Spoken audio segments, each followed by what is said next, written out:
মনোবীক্ষণ polyclinic, চিকিৎসার জগতে এক দশক। এখন এখানে সব বিষয়ে ডাক্তারবাবু একসাথে তলায়।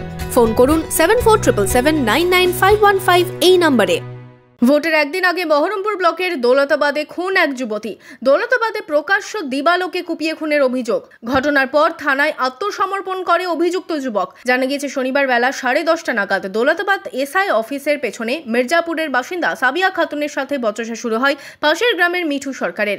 সাথেই ছিল অন্য এক কিশোরী। বচসা চরমে আসলে ওই যুবক প্রকাশ্যে যুবতীকে ধারালো অস্ত্র দিয়ে কুপিয়ে খুন করে বলে অভিযোগ।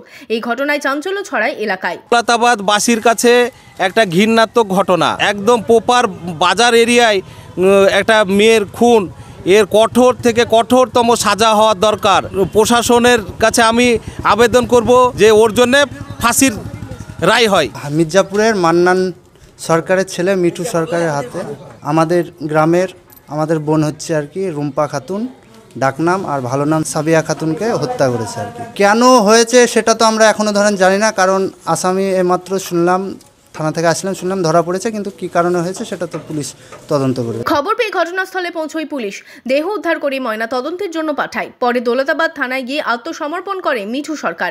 সে চা খেতে যাচ্ছিল, চা বোধহয় খাওয়া হয় না, আসলে এসে মোটরসাইকেলে চলে এসেছে, যে আসা বলছে মা আমি অল্লেগে অশান্তি করি বাড়িতে, মা সাথে আব্বার সাথে, আমি ওকে মেরে ফেলাচ্ছি। তাই বলছে, আর অন্য কথা কিছু বলিনি, এই কথাই আর শেষ নয়। তারপর পুলিশকে ডাকা হয়? আমার ছেলেই ডেকেছে পুলিশকে। ছেলেও ভালো লোকে বলছে, আসলে ওদের সঙ্গে মেয়েটা ভালো নয়, মেয়েটা ভালো নয়, মেয়েটা ভালো নয়, মানে একটা খারাপ জায়গায় সম্পর্কে জড়িয়ে গেছে। আমার ছেলে ভালো ছেলে। প্রেমের সম্পর্কের জেরে এই খুন বলে প্রাথমিক অনুমান পুলিশের। তবে ভোটের একদিন আগেই এই খুনের ঘটনায় এলাকা জুড়ে চাঞ্চল্য ছড়িয়েছে।